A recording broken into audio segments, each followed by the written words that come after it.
बहुत ही सुंदर पावन कथा। वैसे तो मध्यकाल की पावन बेला में आपसे भी लोग श्रवण कर रहे थे। भगवान की कथा वो देखो, हमारे आपके जाने अनजाने में कोई पाप होता है जिसको हमको भोगना पड़ता है। लोग कहते जाने का जान होता है, साहब अनजाने का माप होता है। ईमानदारी से बताना दादा, अग्नि में पांव जान के डालो, जलना होगा नहीं होगा? जल जाएंगे नहीं। और अनजाने में पड़ जाए तो क्या अग्नि देवता माफ कर देंगे? जलना पड़ेगा। इसका मतलब पाप हमारे से जाने में हो अनजाने में हो, उसको हमको भुगतना पड़ेगा, मिलेगा। फर्क कितना है, हमने भगवान का भजन किया है तो भार कम पड़ जाता है, लेकिन भार को भुगतना पड़ता, पाप को भुगतना पड़ता है।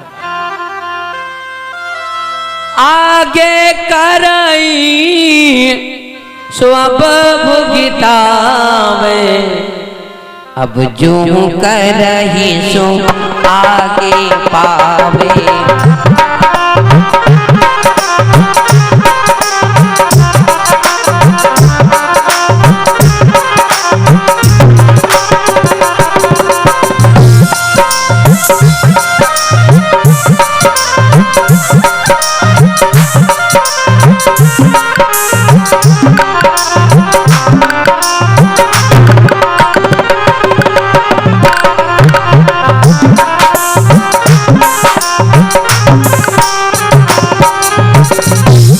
आगे करे सो अब भुगतावे, अब जो करे सो आगे पावे। पाप जो हो जाता भुगतना पड़ा। महाभारत की कथा आप लोगों ने श्रवण किया होगा।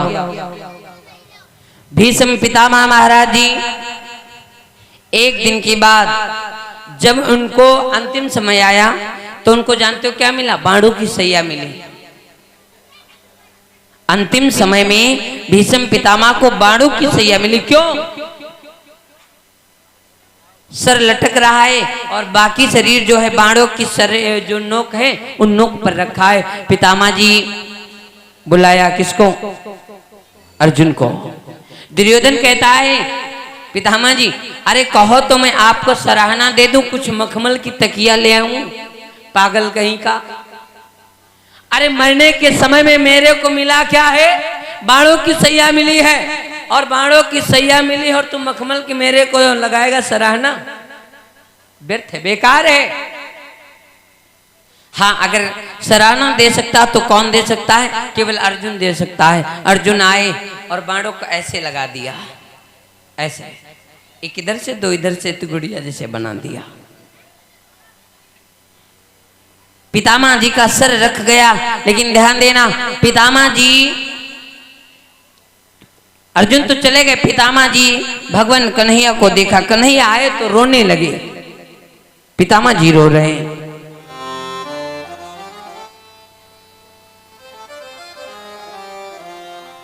पितामह जी रोने जानते हो, भगवान कन्हैया ने पूछा बाबा आप तो वीर गति को प्राप्त कर रहे हो, फिर आप रो क्यों रहे हो? बाबा कहने लगे सुनो कन्हैया,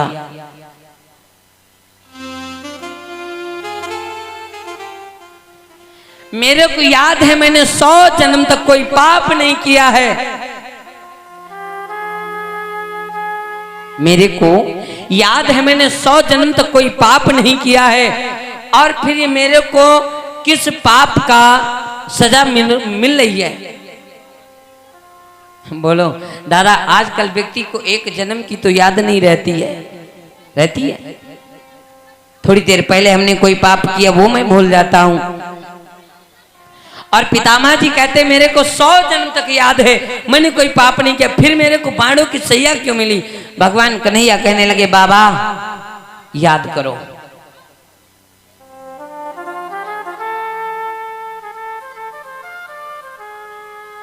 सौ जन्म के पूर्व एक जन्म आप राजा थे। एक दिन की बात, आप साहब रास्ते रास्ते जा रहे थे। एक सर्प, सुबह का टाइम था, भगवान सूर्यदेव की आराधना कर रहा था।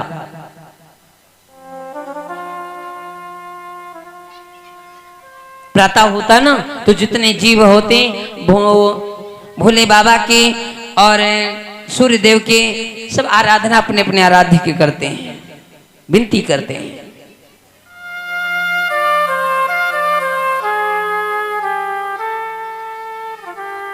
ये सूर्य देव का वंदन कर रहा था, लेकिन राजा आपने किया क्या?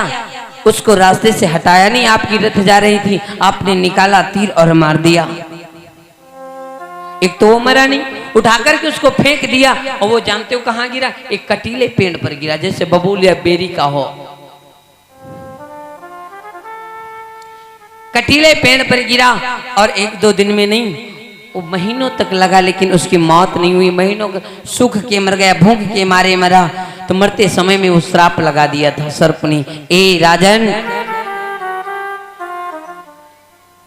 आपने मेरे को बाणों की सैया जैसी नुकीले कांटों में चुभा दिया। अगर तुम मेरे को मार देते, मेरे को कोई कष्ट नहीं होता, लेकिन तुम तो मेरे के कहीं को नहीं छोड़ा। श्राप लगा दिया राजन। अरे एक दिन तुमको भी बाण की ही सैया मिलेगी, इन कांटों का शरीर कांटों पर आपका होगा। वही उस सांप का जो था, सर्प का श्राप लगा था। 100 जन्म कोई बाबा ने पाप नहीं किया पितामह जी, लेकिन 101 जन्म पूर्व 100 जन्म के पहले का पाप आज बाबा पिता